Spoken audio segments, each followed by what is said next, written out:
ہمارے ہاتھوں کا بھی روزہ ہونا چاہیے، ہمارے پیروں کا بھی روزہ ہونا چاہیے، ہمارے دل کا بھی روزہ ہونا چاہیے، ہماری آنکھوں کا بھی روزہ ہونا چاہیے۔ ہم زبان سے کوئی ایسی بات نہ بولیں جس سے سامنے والے کو کوئی تکلیف ہو، ہم دل میں کوئی۔ السلام علیکم ورحمۃ اللہ وبرکاتہ۔ محترم ناظرین، آپ سبھی کو رمضان المبارک کی بہت بہت مبارکباد۔ اللہ رب العزت سے دعا ہے کہ ہم سب کو اس مہینے کی قدر کرنے کی توفیق نصیب فرمائے۔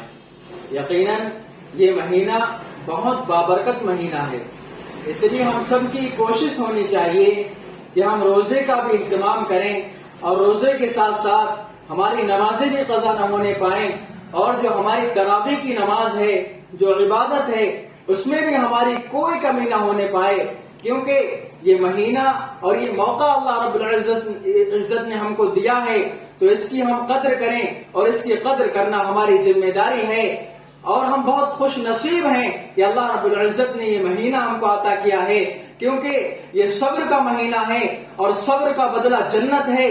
یہ مہینہ لوگوں کے ساتھ غمخواری کا مہینہ ہے۔ اس مہینے میں مومن کا رزق بڑھا دیا جاتا ہے۔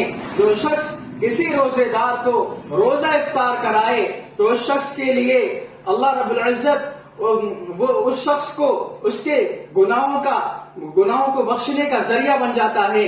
اور میرے عزیزو، اس لیے اس مہینے کی قدر کرنا ہماری ذمہ داری ہے۔ ایسا نہ ہو کہ اس مہینے میں ہمارا روزہ ہو تو صرف ہم صبح سے شام تک بھوکے رہیں، نہیں، بلکہ ہماری زبان کا بھی روزہ ہونا چاہیے۔ ایسی بات نہ سوچے جو اللہ رب العزت کو بری لگ جائے، اللہ رب العزت کے ناراضگی کا سبب بن جائے۔ ہم آنکھوں سے کوئی ایسی چیز نہ دیکھیں جس کو اللہ رب العزت نے منع کیا ہے۔ اللہ کے نبی صلی اللہ علیہ وسلم نے اس چیز کے لیے ہم کو منع کیا ہے۔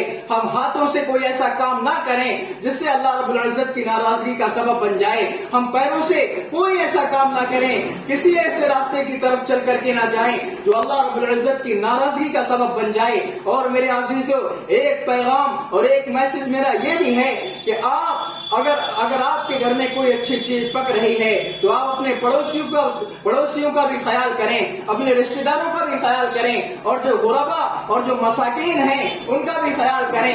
ایسا نہ ہو کہ اگر آپ کے گھر میں گوشت پکا ہے تو آپ کے پڑوس میں جو غریب لوگ ہیں ان کے بچے گوشت کی خوشبو سون کر کے یہ محسوس کریں کہ ہمارے پاس پیسے نہیں ہیں۔ اگر ہمارے پاس بھی پیسے ہوتے تو ہمارے ابو بھی گوشت لاتے اور ہمارے گھر میں بھی گوشت پک جاتا۔ نہیں، بلکہ اگر آپ کے گھر میں گوشت پکے تو آپ اس میں تھوڑا شوربہ زیادہ کر لیں اور اپنے پڑوسی کو اور جو غریب لوگ ہیں ان میں بھی تقسیم کر دیں۔ اگر آپ ایسا کریں گے تو انشاءاللہ اللہ رب العزت اس کا بہت بڑا اجر اور بہت بڑا بدلہ دے گا۔ اور اس مہینے میں خیرات، زکات اور صدقات کا بھی اہتمام کریں تاکہ جو غریب لوگ ہیں ان کو بھی اس مہینے میں کوئی تکلیف کا سامنا کرنا نہ پڑے، اور جو غربا اور جو مساکین ہیں ان کو بھی ایسا نہ لگے کہ کاش ہمارے پاس بھی پیسے ہوتے، کاش ہم لوگ بھی مالدار ہوتے تو ہم لوگ بھی ان لوگوں کی طرح مزے اڑاتے۔ اور اس مہینے میں خیرات، زکات کا اس لیے بھی اہتمام کریں تاکہ ہمارے ساتھ ساتھ جو غریب ہیں، جو غربا ہیں، جو مساکین ہیں، ان کی بھی عید اچھے سے ہو جائے، ان کو بھی اچھے کپڑے پہننے کے لیے مل جائیں، اور ان کے جو بچے ہیں ان کو بھی عیدی مل جائے، ان کے بچوں کو بھی پیسے مل جائیں۔ اس لیے میرے عزیزو، ان باتوں کو اپنے دل پر لیں اور اس کو عمل کی نیت سے سنیں۔ انشاءاللہ اگر ہم ایسا کریں گے تو اللہ رب العزت ہمارے گناہوں کو معاف کر دے گا، اور اس کا پہلا عشرہ رحمت ہے، دوسرا عشرہ مغفرت ہے، اور تیسرا عشرہ جہنم سے خلاصی کا مزدہ جافزہ ہے۔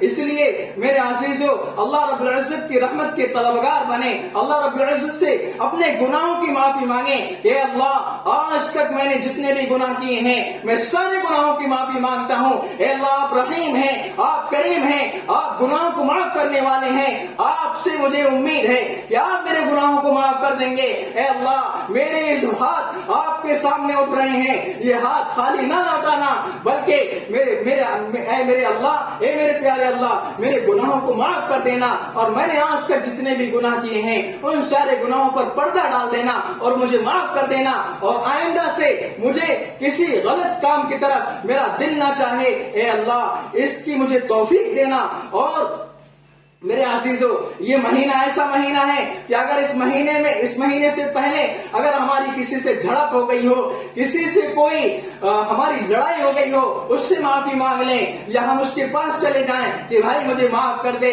میں نے آپ کے اوپر زیادتی کی تھی، مجھے اس ٹائم پتا نہیں تھا، لیکن اب مجھے اپنی غلطی کا احساس ہوا ہے، لہذا اب میں آپ کے پاس آیا ہوں، آپ مجھے معاف کر دیجئے۔ اگر آپ اس کے پاس معافی مانگنے کے لیے جائیں گے تو یاد رکھنا آپ کی عزت گھٹے گی نہیں، بلکہ اللہ کے نبی صلی اللہ علیہ وسلم کی حدیث ہے کہ معاف کرنے سے اگر کسی کو یہ لگتا ہے کہ اس کی عزت گھٹ جائے گی تو کل قیامت کے دن وہ مجھ سے اپنی عزت دعا کر کے لے لے۔ اس لیے میرے عزیزو، دعا کریں کہ اللہ رب العزت ہم سب کو توفیق عمل نصیب فرمائے، آمین۔ وآخر دعوانا الحمدللہ رب العالمین۔ السلام علیکم۔